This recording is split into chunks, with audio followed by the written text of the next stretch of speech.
5 tips for Sonic Mania. Sonic Mania is a total 90s nostalgia trip. This game brings back the 2D style of the first 3 Sonic games, except in HD. It's obvious that Sega knew exactly what we wanted in a Sonic game: to go fast, listen to super rad 8-bit tracks, and tear our hair out attempting to achieve perfection on the Blue Sphere stages. The game even has an option for a CRT-style video filter if you want that authentic old-school look. So let's keep calm, speed on, and dash right into these tips. Tip number 1, the fresh smell of nostalgia. The first stage drops you in the Green Hill Zone, a zone every Sonic fan is familiar with. From here, the nostalgia only intensifies. Seriously, this game is jam-packed with it. We're talking the Chemical Plant Zone, its iconic music, Knuckles as a playable character, aspects of Sonic CD, enemies from all the games, and the shield power-ups from Sonic 3. So many memories of flame dashing off ledges into off-screen spikes. It's a treasure trove of Sonic content that blends perfectly into a Sonic game we've always dreamed of. So sit back and relive the days when all you had to know was how to jump and how to run. Tip number 2, iframes. You can't always be the perfect hedgehog the game wants you to be. You're gonna get hit. A lot. But when Sonic gets hit, he becomes invincible for roughly 2 seconds.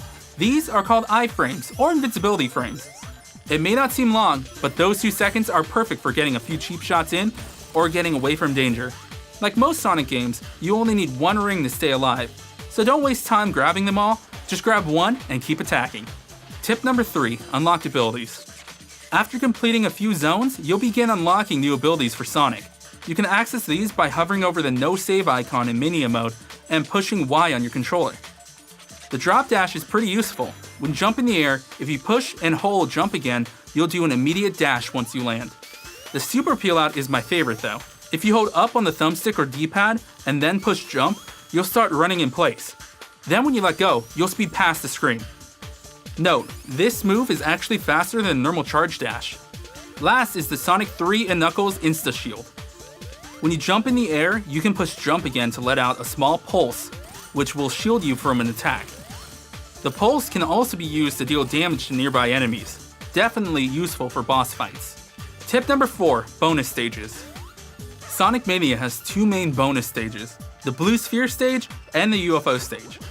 If you have at least 25 rings when you hit a signpost, you'll be able to jump into the Blue Sphere stage. Sonic fans will recognize this from Sonic 3. You'll need to collect all the blue orbs in order to complete the stage and earn a silver medal. You can earn a gold medal by collecting all the rings as well, but the game is a little sneaky with this. When you approach a large square of blue spheres, you'll want to collect the outer portion of the square first. This will convert all the blue spheres in the square to rings.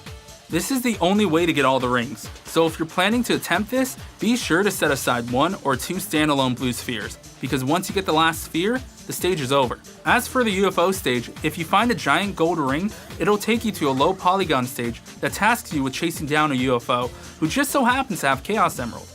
You'll need to collect blue orbs to gain speed and catch the UFO.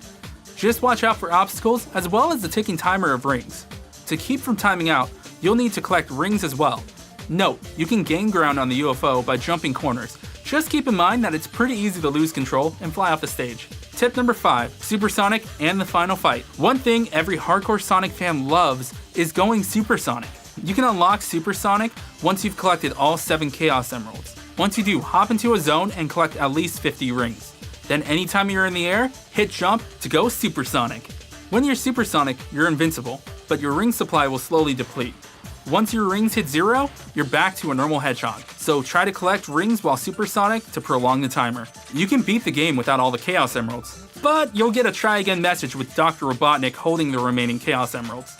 After snagging all 7, you can head back to the final zone and take him on again. Then after his defeat, you'll be teleported to a new challenge where, nah, never mind. I don't want to spoil it for you. You'll have to experience that one on your own. Sonic Mania has perfected the Sonic formula, which some could argue hasn't been seen properly since the days of 8-bit. The music is a blast from the past, the gameplay is so smooth, and the feel is just so Sonic. So while we wait for Sonic Forces, due to release later this year, I'ma try to complete these bonus stages. This has been 5 tips for Sonic Mania. Now go relive your youth. Da da da da da da da da da da.